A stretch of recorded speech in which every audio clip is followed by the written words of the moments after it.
وجعل لهم أجلا لا ريب فيه فأبى الظالمون إلا كفورا. أولم يرون ألقوا يالا أولوما يوا أن الله الذي خلق السماوات والأرض مسمى يسانك بولون فلادا كدوما كلون فلادا قادر على أن يخلق مثلهم يالا أولو تاركو ولا بشك أولو نغنى داكو داكو الآخرة أبيكم من الله قايا وركونوا لخلق السماوات والأرض أكبر من خلق الناس ألقوا سانك بولون فلادا لي أني دوما كلون فلادا لي وكبو كتم هذا مدين ذلك donc o de atola ya foya aku yala uluma yeba nulu be saka kunun nakariya ko ulu te seka sagu chogo korola kadda kurai lagara uluma yewa kunne ala ye sanka bolon fulada aduma kolon fulada ni ala minye sanka bolon fulada kaduma kolon fulada yala uluta do qadiru ala yakhluqa mislahum kunne be seka ulu nyogonada uluta do kunne be seka uluda kurai kubira chogo korola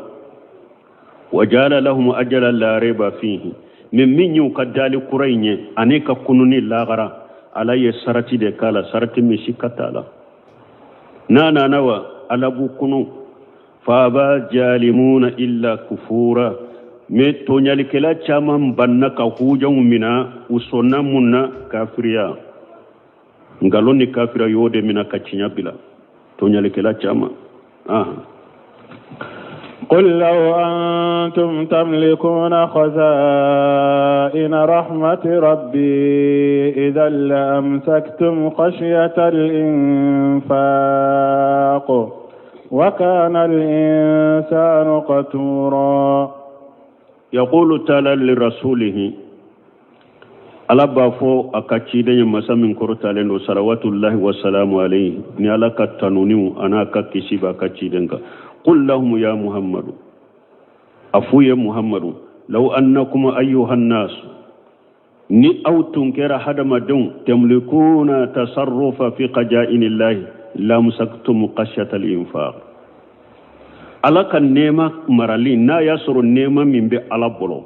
ونيما مرالين بي أو دي بلو أو هدم دون كبخلو يقصو أو تنبي أمنا أتا نفقتي أكبخلو يقصو bagiliya min be hada madenna ne ala kan nema min be mbolo de na mara lentumbe awde bolo atumba mina atenna faqatilike nabe sira akana ba nabe ke fantaye qala khayru wahid ay al faqru ay qashata an tujhibuha ma annaha la tufarriqu wala tanfadu abada nema min be ne ala bolo ka fara ne ala kan nema min fulene na tebba atebba pew mi awka hada madon ka bagilu yakuso na tumbe awde bolo atumba minata na fakati nabe sira akana ba nabe ke fantawnya wodi atola ko ayen kono ko qul mahmura fuye law antum tamlikuna qajaina rahmati rabbi na yasro awtigi ala na yas afu hada madonye na yasro ala kan nema ntigi ala kan nema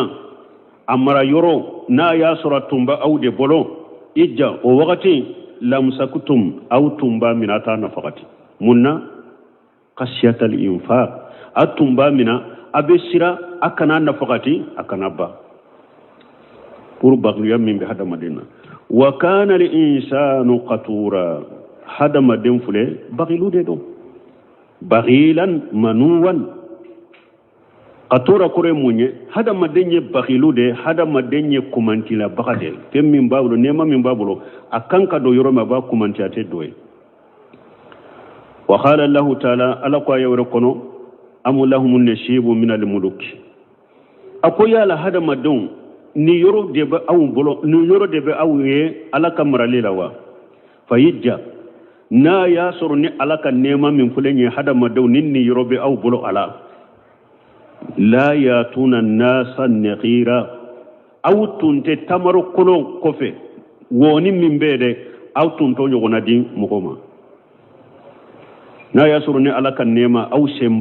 أو شمبا مراليلا تمر كلون كفه لا وني من بيده أتو دي مقوما أكبر يقصو أي لو أن لهم النصيب في ملك الله kuma la nyine munye na yasrun ni yorotum bi hada madum bul alaka marafeuna lama ataw ahada shay'a wala miqdar naqir utunte fuydi hada madum hari tamal korok fe go hakke wallahu ta'ala yashifu al insana min haythu huwa ala bi hada madum magam kutanye hada madin na ka hada madenya ala ba magam kutanye illa man waffaqahu Allah wa hadahu ko hada mademmi ni ala ya be sababa mana ka kanda obe bonni jogola de mais sino ala fule ka hada made ndan jogo de fonni nya hada madem be de jogo fule ni nya fonni ala hada madem kanda ka be sababa ma ka bonni jogola o yejumae fa inna li buqula baghiluya wali jaj'a ani damakashin wali hala ani natabaya sifatu lahu wa ya hada maden kam man kutude hada maden kam man kutude fuleni baghiluya ani hada maden soni na ba damakashi wal hala ani hada maden wakati be ni annata bala akana de dron aka faraka de do wa ya hada maden kam man kutude abe ko ni ala ko ya war ko innal insana khuliqa halwa alako ni alai hada maden da dan cugo de do nata baya de bala ija masahu sarru jajwa hada maden tetolla halakelena ni tora ya soro dro abe damakashi wa ija masahu la khairu manwa na ye hera fana soro abe fera fana kumantiya kanka do yormate doye illa lil musallina woni hada maden munun kera salli bagawiye munun ka salli bena u cogola u ka salli mbeke sababu kanin jogo furaka bo ulula munun ka salli benya ولهذا النجائر كثيرة في القرآن العزيز بون كثير كن آية ونانيغنا كتا قرآن كنو ويدل هذا على كرمه وجوده وحسانه دونك نو آية وبي منيرا وبي على كفونن شرا ديرا أني على كنيمايا آية نونم بوديرا كافو هذا مدين دانچو بغلو يفوالا هننا كلن كلن ودما وقد جاء في صحيحين anana bugari muslimu kono yadullahi mal'a alaka bulo fula ufalende do nemala la yaqiduha nafaqatu sahha'u al-layl wan-nahar suni tile ala be fonnan shira minke kake suni tile wote foyi nagase kabo alaka nemama araytum ayin kibariya ma anfaqa mujju khalaqa samawati wal arda de pele sankabolon fuladda kaduma kolon fuladda abake kan nema min nafaqati fa innahu lam yaqid ma fi yaminihi nema min be alakini mbolo la foy ma bola folo de pele sanka bolon fulada kaduma kolon fulada abake kan nema min suru damfe unka a hadama de lo a jinna do wa a dugma fewndo wa kungo kono fewndo wa ji fewndo wa de pele sanka bolon fulada kaduma kolon fulada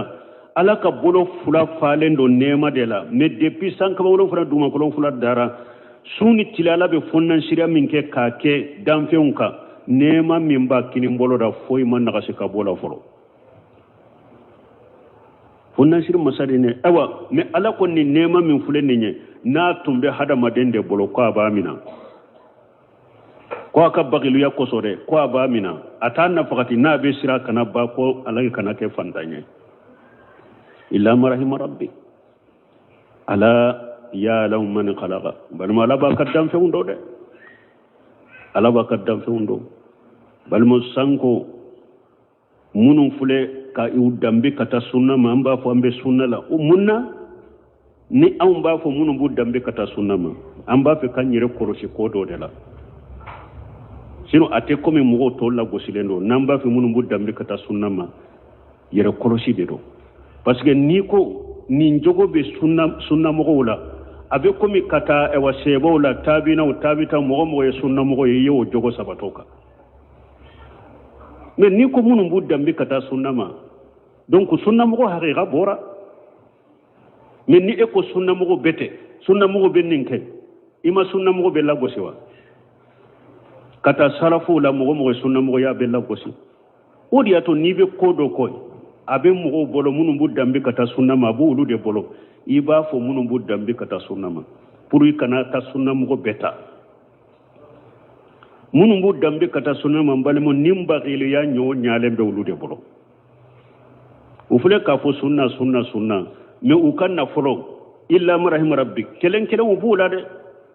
an kanta o kelen munuma min nanyi madru la je sisa munum bu dambe kata sunna ma tege mangile ya yere ni baqilu ya yere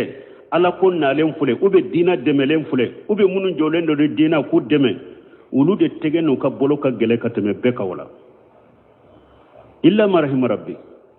sunu balma jamana nyere fule mugo chaman fule bidiya kuntigi ala ni bidiya karmo yala sa abaya jamina sunna de la abaya damina sunna de la jamana kono no ya do de ni ala de malli man ya fili dusukun kono ika ala mina u ya do kito sunna mugo chela anu kalima biya nu ka karmo ya nu ka nyema ya ima ko salendo foite nyana boy bolo o de yato abe wala gatara ka u kaddama na bida do kiru yere ka ke nyemay na fulo be suruka me yala mo mi nyeddi mana joyi nya kan ka bona fulo no fewa ha min ni nyem misaliya de an ka fo ni nyem misaliya de kayira amunum fana ko sunna mbadambe kata sunna ma an kan janto ni yorola ni e wattege foni baliya min banna akera sababu de kam wo chaman jenge sunna la hari sisa karamo chamu budambe kata sunna mani au ambe ubake kasirabila ubake ka defo ko munyake diya na fa nunu te uduna to mununa uduna jama mununu be na fulu min soro be mako munu nyana buye ete o mako nyana bo ni alaminate alela ama aka wokilu da alaka ale do na ko min na sana ka do be chogo ma bodo adonnen ko fe ko ina be chogo ma bodo ade be lamewa ni ko bobo ikana ni fo ale be lamme ka to al echela atumbe la halamina bodo adonna ni ko ina be la halamina bodo ni e ko be kuma ofe abila mewa atila mewo donc wala fo an kan jantun ni na an kan nin kuloshi hada madim be kan netari de fule ni bagilu ya nema babolo chogo ni na fakatili yoro nanawa dina demeli yoro nana fantaun demeli yoro nana ba aba bolo minade parce que ale be sira ninye fembon kan na folo kanabba ala ko ta ale ta doron yede hari ale ala yere kan nema minte banno kera ta ya ba ko chogodela bagilu ya mimbala abe sira fantanya minye hari ale ka ala kan nema minte bade no tumbe hada madem bolo hada madem bagilu burababina ima ya chaman be nuna na ukabaroto be milo aferu de fuye milo nkeme aferu ubedo fuye me eka kunko yon nyasa madro mimbe na isigi korode ka milon baro foye milon keme baro foye eki ka kunko do le samadro ibe alakale mo minun tumbe na fonne ka milon babbe wa keme jate ufo ninte abe wala gata chogo ya dola fo yere be kono na fili donc mbalmo nanko sunna mo yere haqiqa be fonnan siri sunna mo ye fonnan siri parce que o yata jonna ka karmo ke cide sallallahu alaihi wasallam an kan nyema fonnan siri dande do ciden tunkera ni e wa kanima sorola aka sambalo beta ka damade ne fonnan sira yin koso ni sambe yele maba beddi ngodi ato fatura ka kan nege droke to garantila pantanya tew kanima sorole parce que kanima yere tilan chogo wala manna ma khanimutum fa anna lillahi khumsuhu wa lirrasuli kata ni kanima ni sorola betila tila duruna o kera fengo fenye o fana betila de ciden kan ni robola akademba ya be musa kadembe tige kadama nya ka fonnan siriya koso ni sambe yelema bebe ba o de ya to fo kan ni droki abe sa wakati mi abe garantie de la na ye balota yahudiya bulu donc wala ni fana kayan ka jogola hada madinde jogo fulen ni na betere ala yere ma ka be illa lil musallina mo nyuma ubay mo gola hari munum budda be kala sunan be min fo mo nyuma bula funan siru bula me anyi an kam majorité jogo anyo de fo baguliyal tege mangele ya en ko do yere donna sunna kono ni ode ka soro sunna jogo kise kelen tula me ubado folo nyama kala munum bu shege delilin nu fe unadro uyebbo mo subula ka finu bilare ka bakuru fula o anye sunna mode koy anye wahabi awde koy do fana do na sunna na nin kama dura ka fe umbe to abolo chukomi ka surite sunna adabu kele na jogo kele na ka gida yire surala ni akaba kan na folo garanti chukomi pour mogo mi nyaari ni mogo mi na na delili kama ya le yedro bombo se bala finu tigele ne dro abafu ye nununte mogo sode nunu ye wa biawde abeteme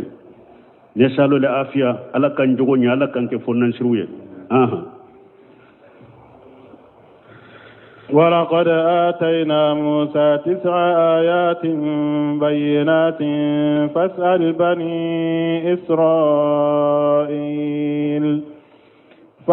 بني إسرائيل إذ جاءهم فقال له فرعون إني لأظنك يا موسى مسحورا. يخبر تعالى على بنك باريا موسى من قرطالين أنه باس موسى ب9 آيات بينات ko alaye Musa ci kata Firauna na ka jama'a ni tamanse bangalle konontoye wa hiya dalailu qati'atun ala shahati nabuwatihi ulu yi dalila de dalila min be hujjatige mo bolo kayrela ko Musa ka ci de nyai cinyade ka sabatiye ka fo cinyade do fima akhbara bihi amman rasulahu ila fir'aun dalilau tumba bolo tamanse tumba bolo munum ba saha ka cinyatigiya ko Musa ye kibariya min fo ko ala de yinci kana Firauna ma cinyade do bon tamanse kononte nye jumaye wahiya ali asa akabere waliyad ani bolo na ya ka bolo bo adro kan koro dro aben yele ku hada made nye koro komi kalotige wasinina ani minye sangelon ye ala yo bila Firauna na ka jamaka wal bahr ani minye baji nye tufanu bafu mimma tufa bahru utoli bajila wa tufanu ani tufanu wal jaradu ani jaradu wal kummal ani kummalu yemunye mimbe do nyola kachinya niye nyola sago fenya na mani do be do akono fo be nyochinya do ya kummalu koye do ya ke ngaranga wadafadun anin tori wadamma ani joli ayatu mufassalatu nununye taman shawde umana nyogon feda u farale de go kabo nyogonna u kibariana na suratul araf kono وبنهوه قال خير واحد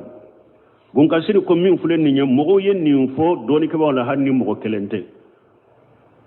كو هي يده كو اكبلو واساه انا كبره والسنين اني سانجلو ونقص سمراتي اني يريدون نغسلي والطوفان انو طوفان والجراد اني جراد والقمل انو قمل والدفاد اني دوا نتوري والدم اني جولي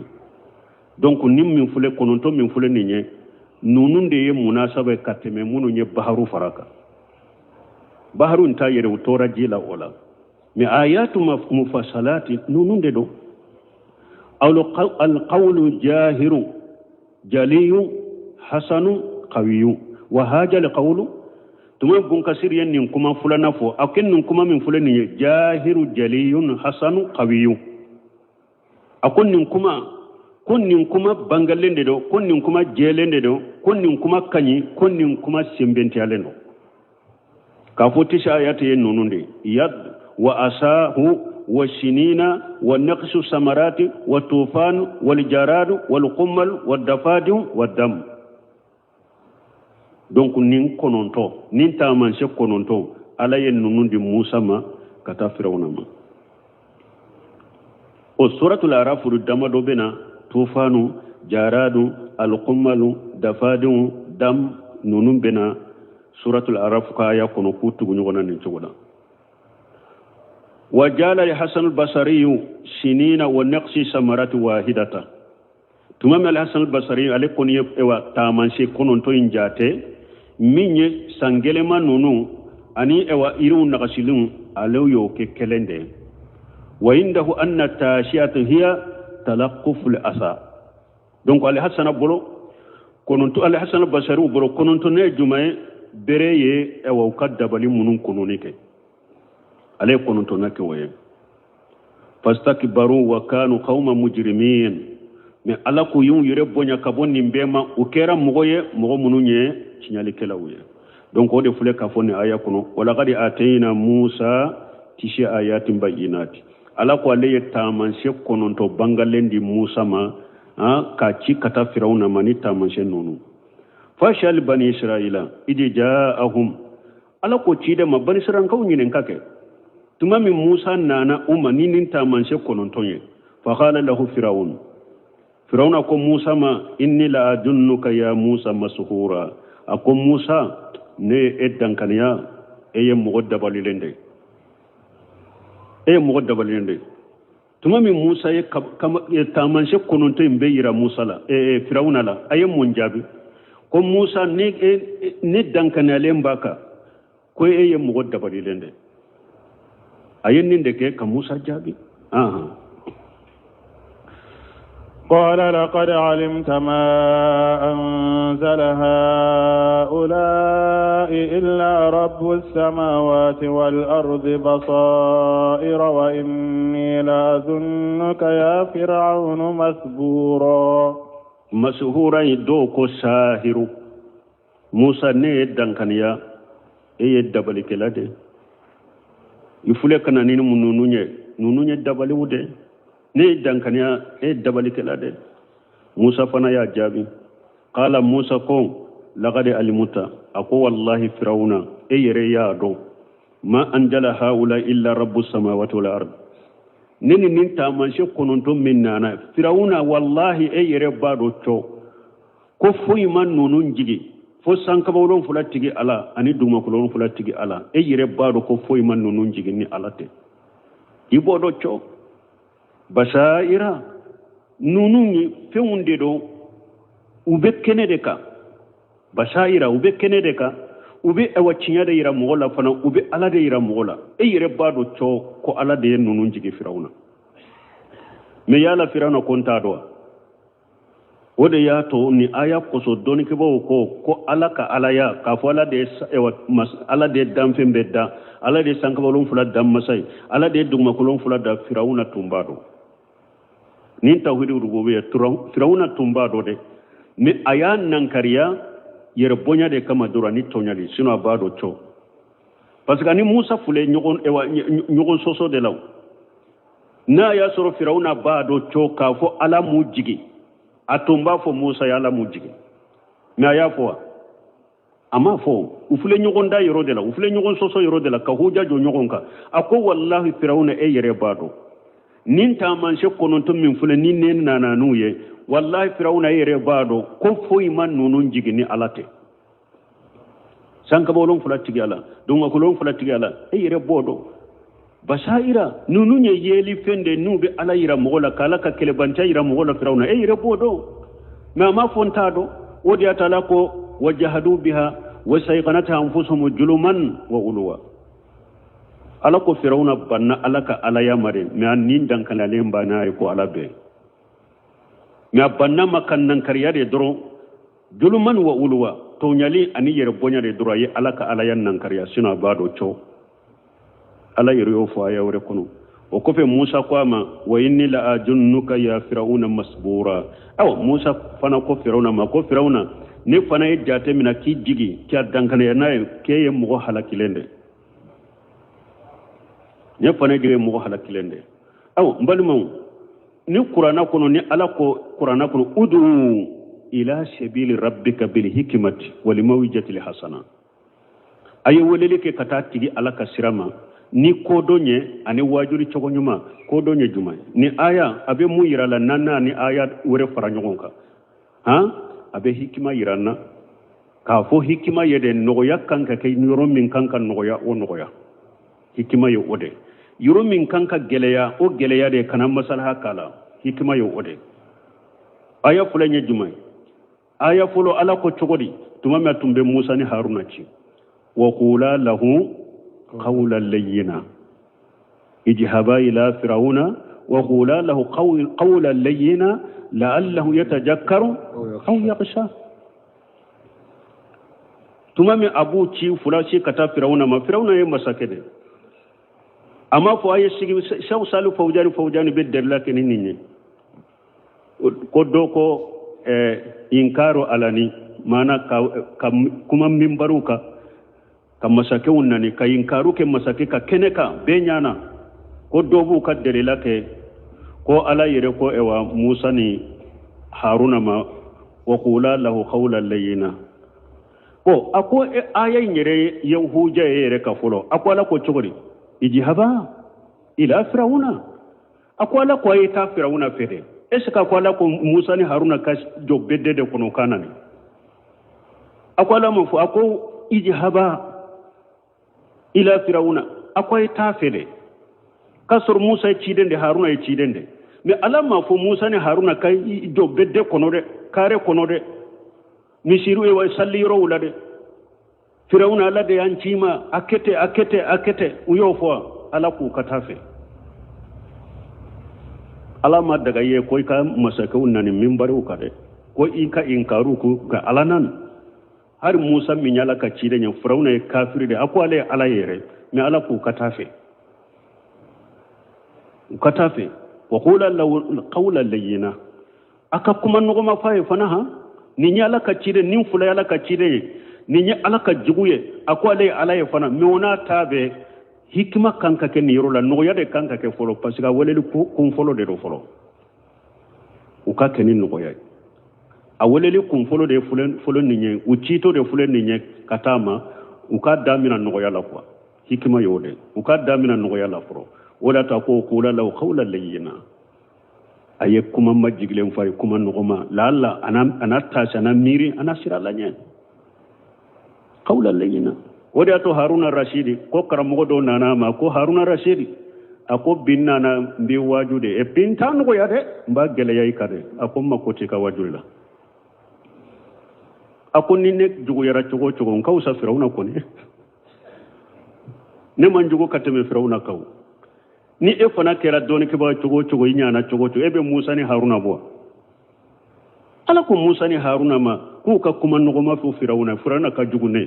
ni nana nema ko ne ibe ne waju ka giranka makoti ka wajula donc ni wali kun folo no yakanka ke ni rola ala ku kan no yake ninde hikimai aha tuma mi Firauna walela ku jaw joraka ta man shaw yirala abanna fo aye kuma jugo fo Musa ku ye dabale kelade ube ye mo dabale ne mun nana hikima mun kaka o yoro fanala inni la junnuka Firauna masbura kuma ka geleni nya ne ye jigi Firauna ne dankana e fana mo halakilende ne ye no yawa ni geleya kera geleya yorola hikima yeninde me hikima to ko wakati be kake mu kelade ka mu do kadara ka masalhadu kadara hikima to fana yew mo kana cinyafo mo kana cinyake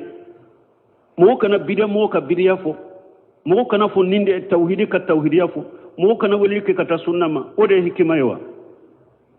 awlu yo hikima ke ninde dro fo do ba fo ka faraka ni misiru na nyogo naw aye mo de ke kutuba kala naw mun be se kuma la fonctionnaire de benaya famo de bena salia fonctionnaire fana nu ka damana qur'ana de do unu ka damana hadisu de wa ube damana dina dilalen de be fonctionnaire bro ala ta de be fo ciden ta de be fo mais ala ta fo afo chogo nyumande la ciden ta fo fo chogo nyumande kana ta fo chogo la e wo sala fo munun temine yo ma fo chogo mi donc anka do hikima ye minye ka kodo do nyorola no yakanka ke yoromi anogoya yoromi kanka geleya o fo ka geleya o de hikima ye ambo o de soro Musa ka qisala aka ewa cide nya folo ani Firauna ye nyogon jabi min ke kuma min fora ye ambo de soro ko hikima ye minye min kanka no ya do mi no ya min kanka geleya do mo geleya hikima ye ode ata ko Firauna ne fona e jigi e ye mo halakilende فأراد أن يستفزهم من الأرض فأغرقناه ومن معه جميعا tuma min nin kɛra ɛwa n balimaw welelikɛla fana tawhidi welekɛba ni tiɲɛbaga depuis gale i bɛ nin cogo fana la dɛ ni e ye mɔgɔ kɔni kɛɲɛ delilaw de la u dɛsɛrɛ i la u y'a fɔ i ye min fɔ ala ta cilen ta ɲɔni cogo tɔ la mun bɛ na fanga de bɛ yiri la sisan a y'a gɛn aya bo ka dugu kono aya bo misiri nyerela o yede parce que yado ibake kam min fo nyono yoro tula o desere la delela o desere la hu jawla o ba yele mamunna ko ka jo yoro yirila ko ka fanga yirula o ba yele makka ka kode tuma min Musa ayen nin fo firawuna yere yado ta togote nyono yoro toy ayen munke ayam Allah ba munna farada an yastanfijahu min al-ard firawuna ya Allah nyini sisa Musa na kam mugon aku wuli aku ge fu bodu dugu kono an yughliyahum minha wa yujilahum anha yastanfijahum kore munye ku wuli ku bodu go yin kono ayode nya nyini sisa pour ku ge Musa na kam mugon huja joraka ta yoro tabolo na yoro tabolo Musa ye munun fo nyoni togo tula aya yele mafangala kala nyini ka Musa na ka mo ku bo dugu kolo ka ku ge ka bo Misra me ala ye munke fa akhraqnahu wa man ma'ahu jami'a ala ko le firawuna ani mo jama faralemba ka ale ala yu beto jikono ko to bajila awa depuis galen ni ala fana kala dade jama kulu ni ala ka ciden cira awma abanama ana be me nyogon jabila me na da an ka gede ayala ba halakiru ninkele na de ala ka ciden na kam wanku ge ni ko na geni yoro de la durala ba halaki ko de ato ni sura e makka sura de tawsir kala doye ni fo afoni ayat faidala kunni ayat kalanto ciden bolo ni nyen nimisi wasa dama ni nyen ni sonja dama ko makka fana abena daile ka kesila madugu parce que makkan ka fana a wakati fana do yo ode nganiata ka ciden ge ka bo makkan ka fana yo ngane metumamu yo nganiata anya fo ya ka koro ciden bole uchela tumamu tara nyogo nye ko sabar dola kelena do ko anka shiri anka to sokono anka datu wala ni ate kenema iya do nyafo uyamina ni be kenema de anka shiri sokono ka daso wala ha shaytan ya soro ya ado ayireke hada made chokorba do ya ko he eminyen nin kuma fo esiga be fen kalama to nyogo de tala jama de tala na ya siru luti saka na dakare ka dada yele ka foniwa ninte hakili nay do ko ne minye anka ge akata kumfe jiala aba ni jiya to mo goche akabo anchela duranka tisa turama e setane ko korebe fen kalama na yen ninge awtado nin nen kadi chogomiya akuma biro duskun kono chogomi na yen ninge nin teta e wakele bolo forme aw kama jiya kana kama ya e ko yechi nyafo Abu Jahal ko ne ko ni be kuma do fo nyono yero tola ne minye dron ewa Quraishi ciden ka ewa somo bani Hashim ulu be se Quraishi belawa Quraishi ambe kaje anka kamalen koro bo fanga be munun be se bamurula anka bamuru di akelen kelema ukata shige adala kata shi ciden ka dala fajiri na bora kwa beta salero la ube nyugo surala ka faga nu ya faga ni bani Hashim be kele aka kabila mo bani Hashim ulu be se ka Quraishi be kele abe kula ube ni sungu de nyini doro ka nyame keme fara nyogon ka kadi nono mo bambulo munna asara wala fi rafe machiya setane ko ka hakilina de hakilina men ninkele ala yo hawdi bi cidema ako bode ben kera minka boy kata Madina cidem bole kata Madina ka hijira ke sankele ni tilanche nyogona kera togodi o kam mo babbe sarabani kene kay uyubu ube fufude ku fili dinga bado kono ka bogosa gulay Quraishi makka kam mo babbe saray badri keleina o kam mo badda madama de bora abe saray dinga bado tumbe badri keneinka demi senu ya be su fufu katu fili ode kono ka bogosa gudala kiden tara shugudala atara jogudala ewa akon makankan Quraishi esga autigi alayillahidu min tawiya ya soro cinya yawa ne ko ni alayillahidu min tanne akera cinya ile ni ala ko alebe ne deme aben ka dina deme ne ko ni ta kera cinya autadu Umar bin Khattab ko nunun kera jifa isa nunun te se ko jabi nunun tame akwai itame katemu kare me utese kin jabi de iba me chogo chogo bin ka kuma mo chogo la me utese kin jabi akera chogo ma halakiya bal mo na ya soro geni be de besen nin dina la dina be sa umaya bi de nin geni bila nabi nyumo nu kam go buke do yu kam go faga ni geni de tumbe nin dina dansirala deni jinga te se awma geni nyerebe nin dina forsu de dama ire kafanga de dama de pigale donc firawna yen ninde fo ko alebe Musa yalla nyini ko abe Musa na ka jama bo misra ku ge kata geni labana ulude la ala yu beto jikono ana ka jama yu beto baji kono ye aha وقلنا من بعده لبني إسرائيل اسكنوا الأرض فإذا جاء وعد الآخرة جئنا بكم لفيفا وقلنا من بعده على فرعون ناك جماعة تولين في الجيلة على كل بني إسرائيل على كل بني إسرائيل كوما موسى ناك مغو اسكنوا الأرض ايوا مصر دغكولو فلا كراو تاي اي سيغا كونو يا اي سيغي مصر كا دغكولو كا اكيرا تاي فرعون نا كا جما تومبن نا غو فرونيما منون تومبن نا فلو منون كونو تومبه سونيما منون كونو سو دكبانو نتاسينو فيمون على يوبي بوا كونو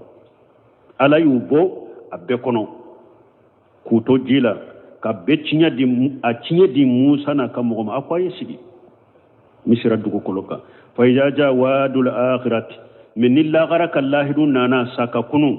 جينا بكم لفيفا ني على باو بناتي قيامة كنكا مي أي سيغي سانو وقتي كاسي ني الله غرق كنه دون سيرا دومي ني على بنانا وبي لا غرق كنكا على يوشيغي مصر ولما أمبي على دلالا كان دمي على كا دينا دمي على كا قرآن دمي كا سنة دمي على فهم السلف الصالح سبحانك اللهم ربنا بحمدك أشهد أن لا إله إلا أنت أستغفرك وأتوب إليك.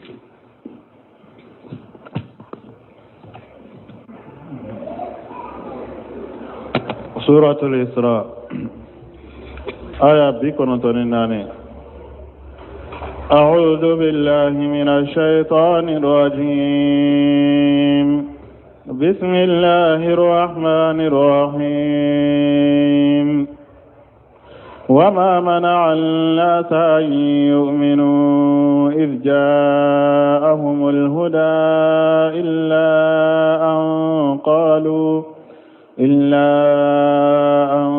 قالوا أبعث الله بشرا رسولا بسم الله الرحمن الرحيم والصلاة والسلام على نبينا محمد